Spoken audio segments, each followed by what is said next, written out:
Hello दोस्तों, MK study mall में आपका स्वागत है। तो सिविल कोड के लिए प्लेटफॉर्म रुक्मिणी पब्लिकेशन की तरफ से एक बुक जारी किया गया है जिसका वॉल्यूम 1 है, जो कि यहाँ पर लिखा गया सितंबर 2022 में जारी अधिसूचना में बदले हुए पाठ्यक्रम पर आधारित है, जो कि पीटी एग्जाम प्रीलिम एग्जाम के लिए ये पुस्तक है, जो कि आपके लिए बहुत ही मददगार सिद्ध होगा, हेल्पफुल सिद्ध होगा। तो इसमें जितना भी क्वेश्चन दिया गया है टोटल आपको लेटेस्ट पैटर्न के अनुसार दिया गया है। देखिए यहाँ पर इसमें टोटल 22 सेट दिया गया। आप मार्केट से जाकर इस बुक को खरीद भी सकते हैं।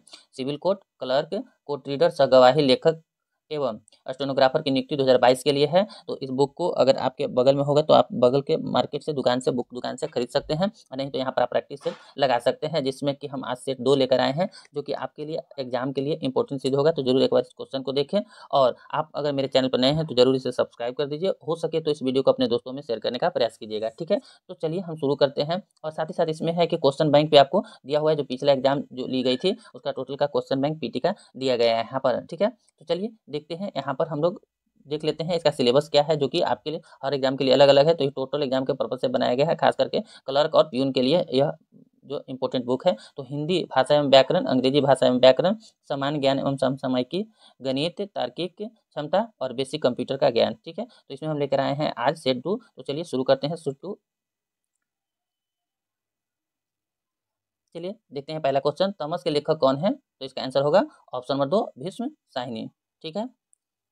तो भीष्म साहिनी की जो अन्य प्रमुख जो कृतियां हैं वह मेरी प्रिय कहानी, भाग्यरेखा, झरोखा, बसंती, जो कि इनके द्वारा लिखी गई पुस्तक है, ठीक है। नेक्स्ट देखते हैं, तलघर पद में कौन सा समास है, ठीक है। तो इसमें आपका आंसर होगा ऑप्शन नंबर 3, कर्मधारय समास, ठीक है। आखिर कर्मधारय समास कहते किसको है। तो जिस समस्त पद का उत्तरोत्तर पद प्रधान हो तथा दोनों पदों के विश्लेषण, विशेष तथा उपमा का उपमेय संबंध हो, उसे कर्मधारय समास कहते हैं। जैसे तलचर, तल में है जो घर, ठीक है, यहाँ पर जो प्रथम पद है वो विशेषण है, ठीक है। नेक्स्ट देखते हैं,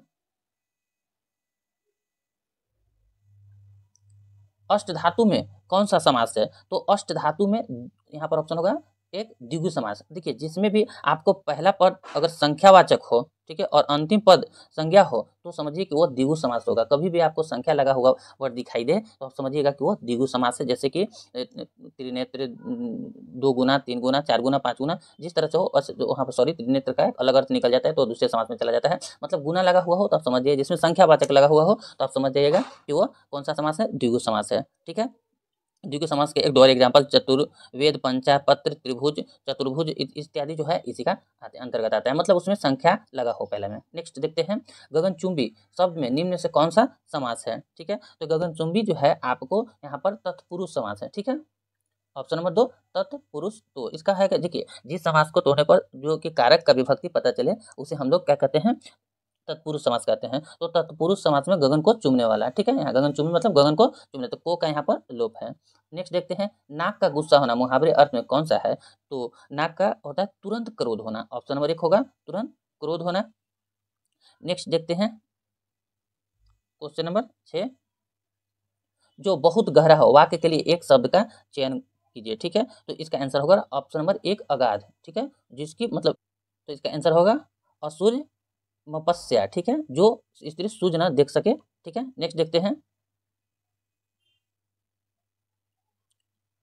मैंने राधा के लिए कपड़े खरीदे, इस वाक्य में कारक बताइए, ठीक है।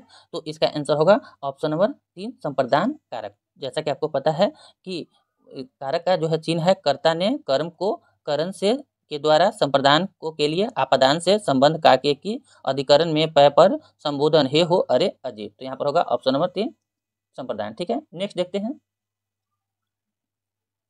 मैथिली शरण गुप्त का संबंध आधुनिक काल में किस युग के कवि से है, ठीक है, किस युग के कवि से था। तो इसका आंसर होगा ऑप्शन नंबर 2, द्विवेदी युग से, ठीक है। और यहाँ पर द्विवेदी युग के जो कवि हैं उनको देख लेते हैं, महादेवी प्रसाद वर्मा द्विवेदी, श्रीधर पाठक, अयोध्या सिंह उपाध्याय, हरिऔध, मैथिली शरण गुप्त इत्यादि जो हैं वह द्विवेदी युग के लेखक हैं, ठीक है। नेक्स्ट देखते हैं, फूलों के आसपास रहते हैं फिर भी कांटे उदास रहते हैं, इसमें कौन सी पंक्ति अलंकार है, ठीक है। तो इसका आंसर होगा ऑप्शन नंबर 2, अतिशयोक्ति अलंकार। देखिए अतिशयोक्ति अलंकार कहते किसको है, जहाँ पर किसी व्यक्ति या वस्तु को लक्ष्य कर कही जाने वाली बात दूसरे के लिए कही जाए वह अतिशयोक्ति अलंकार कही जाती है। नेक्स्ट जैसे कौन सा सब स्त्रीलिंग है निम्न में से। तो ऑप्शन नंबर 2, सूचना जो है यहाँ पर स्त्रीलिंग है। निम्नलिखित में कौन सा शब्द वाई का पर्यायवाची है, ठीक है। तो इसका आंसर होगा वाई का पर्यायवाची अनिल, ऑप्शन नंबर 3। वायु का अन्य जो पर्यायवाची शब्द है वो हवा, पवन, समीर। नेक्स्ट देखते हैं,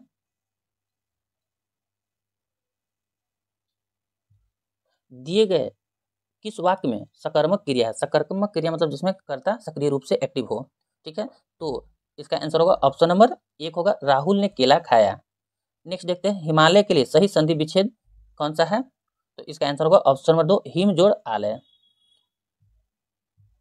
ठीक है, यहाँ पर जो स्वर संधि है हिमालय। नेक्स्ट देखते हैं, इनमें से कौन सा जो वर्ण अघोष है। तो यहाँ पर आंसर होगा ऑप्शन नंबर 3, च। क्योंकि आपको अघोष वर्ण जानने के लिए जिसमें स्वर तंत्रिका झंकृत नहीं होती है, ठीक है, उसे हम लोग अघोष वर्ण कहते हैं। तो किसी भी जो वर्ण का होता है पहला और दूसरा जो है, प्रत्येक वर्ण का पहला और दूसरा, ठीक है, अघोष कहलाएगा। और साथ ही साथ तलव्य स, मूर्धन्य स और दंडी स भी इसके अंतर्गत आएगा। तो पहला और दूसरा मतलब कि आप क और ख, च और छ इत्यादि इसी तरह से। नेक्स्ट देखते हैं, शुभेच्छा का सही संधि विच्छेद कौन सा है। तो इसका आंसर होगा ऑप्शन नंबर 2, शुभ जोड़ इच्छा। नेक्स्ट देखते हैं, नीति निपुण में कौन सा समास है। ठीक है, तो इसका आंसर होगा ऑप्शन नंबर 1, तत्पुरुष समास। नेक्स्ट देखते हैं, संविधान के 8वीं अनुसूची में कितनी भाषाओं को जोड़ा गया है। तो ये आपको ही पता होगा, टोटल 22 भाषाएं अभी है फिलहाल। और जो प्रारंभिक में 14 भाषाएं थी, बाद में जो अन्य भाषाओं को 2 बार संविधान संशोधन के 3 संविधान संशोधन के अंतर्गत जोड़ी गई है। नेक्स्ट देखते हैं,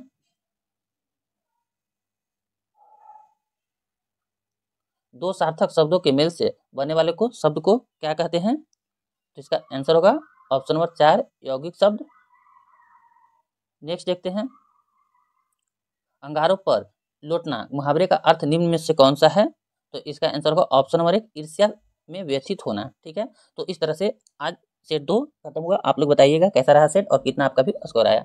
तो चलिए, बस आपसे रिक्वेस्ट है कि अगर आप मेरे चैनल पर नए हैं तो जरूर इसे सब्सक्राइब कर दीजिए। हो सके तो इस वीडियो को अपने दोस्तों में शेयर करने का प्रयास कीजिएगा। ठीक है, मिलते हैं अगले वीडियो में। मेरी वीडियो देखने के लिए आपको बहुत बहुत धन्यवाद।